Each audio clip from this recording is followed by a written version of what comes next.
is an important issue at Augustana College. That is, what do we envision the liberal arts to be like in the future, and what is the role of a liberal arts college? As I mentioned earlier, Augustana is steadfastly committed to being a liberal arts and sciences college. We don't disagree with that, but we also agree that Augustana historically has combined being a liberal arts college with a college that embraces pre-professional programs. 70 years ago, we had a College of Commerce at Augustana College. We have always asked how we can prepare those of our students going into professions, and we've tried to blend pre-professional programs with the liberal arts. One of the questions that's often asked by presidents of liberal arts colleges is, how strong is our true liberal arts college base?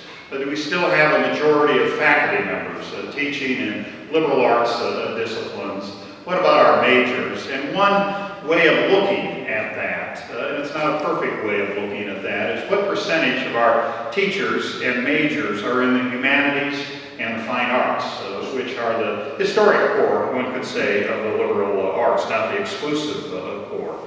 I asked Mark to track this for the last 10 years for me. 10 years ago, we had 84 full-time faculty dedicated to teaching in the humanities and fine arts.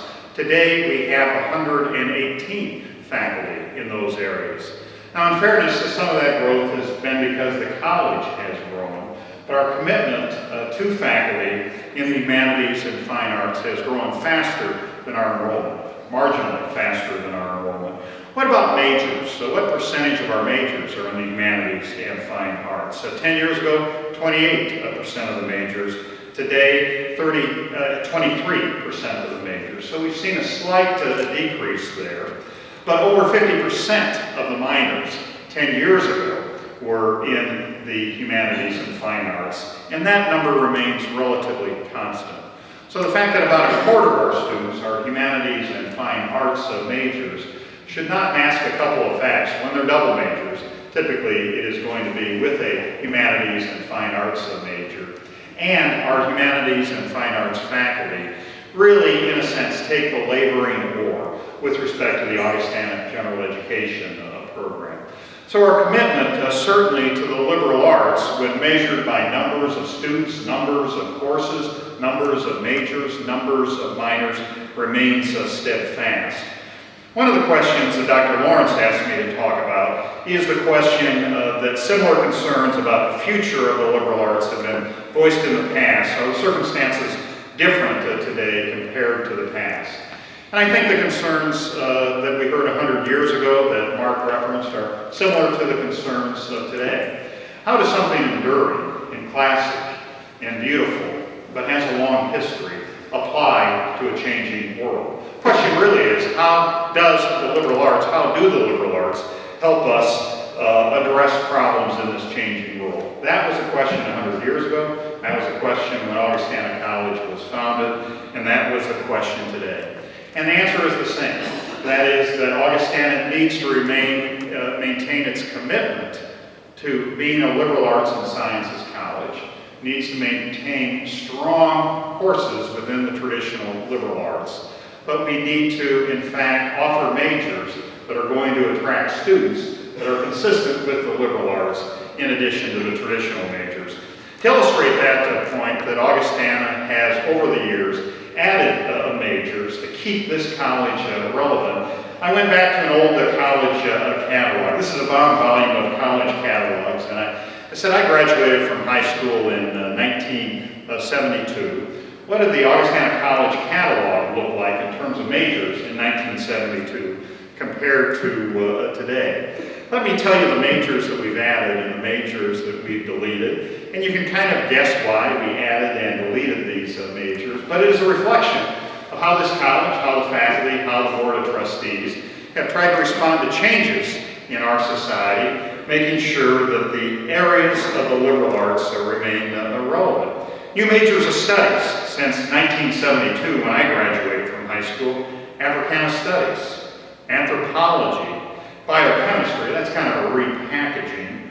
Chinese, we didn't think as much of Chinese then. Creative writing, engineering physics, graphic design, international business, multimedia journalism, neuroscience, pre-law, pre-optometry, women and gender studies. Many of these new majors were, yes, repackaging of what we do, new majors or concentrations, but many of them are new because of the rise of Asia, the interest in Africa, technology, multimedia journalism, and so forth. So the college has constantly asked how it can provide majors that help the liberal arts speak to the needs of our students. It's interesting to see what was deleted. What do you think was deleted in the last 30 years? Physical education. Some of the faculty will remember that we deleted physical education, in part, I think, because questions were raised about how tightly connected a physical education might be to the liberal arts. Can anyone guess the other two? Areas of studies, minors or majors? Russian. Russian was deleted, yet the Asian languages were added. This next one blows my mind. The other thing that was deleted, there was an interdisciplinary study in sex education that we deleted. We've been adding a lot, we've been deleting a few, and you see those additions are in fact because of changes in our society and allowing the wonderful method of classical thinking to interface with our society.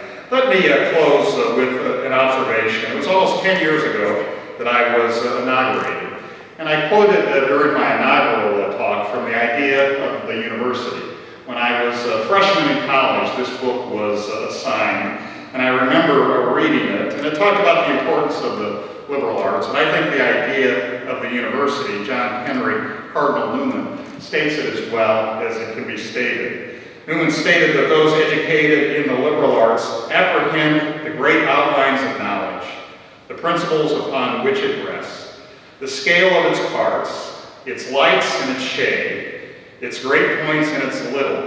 A habit of the mind is formed which lasts through life, of which the attributes of freedom are freedom, equitableness, calmness, moderation, and wisdom. That states it about as well as it can be stated. That was true when Newman wrote it. It was true in 1860 when Augustana College was formed. It was true in 1972 when I graduated from high school, and it's true today. I just love that, a habit of the mind. But let me tell you one thing about that. When you have 1 to 5 minutes to convince 16-year-olds that they ought to consider Augustana College, and you say, as I used to say in my introductory speech, we will help you develop great habits of the mind, there will be blank faces in the room. We need to talk about the liberal arts in a little different way. Sarah McAbee, before the end of this session, will be distributing how I talk about the liberal arts to our incoming students and to our prospective students and capture the ideas of the university, but in language that students understand. We need to talk about how the liberal arts can prepare them for life, prepare them for their first job, prepare them for their last job. We need to tell them what employers tell us. That is, that when employers are asked, what do you want? A student out of college with a specific education or a general education? By significant margins, employers say students with a general education.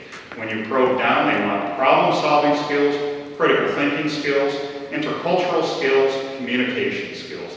That is what a liberal arts college is about. And we need to speak to students in that terms.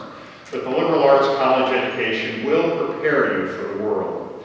But I would suggest to you that we are remiss if that's all we talk about with our incoming students. The purpose of Augustana College is not to create economic units that are going to go out there and get jobs and increase our gross national product. The purpose of Augustana College is to create students that have active habits of the mind. We need to talk about habits of the mind also. So I talk to students that Augustana is about more than preparing you for your first and last job. We do a great job of doing it. But it prepares you to deal with the dark back alleys of the mind. It prepares you to deal with the crises that you will have in life. There are many, many dark alleys. Life is a winding road. It will prepare you for the disappointments in life. Death of a loved one, to give you a philosophical base. Disappointments in the career. Changes in your own health.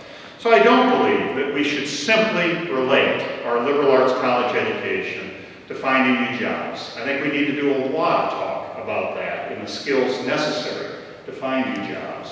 But I think we also have to talk about what we do so well at. That's helping students grow not only intellectually, but grow in mind, body, and spirit.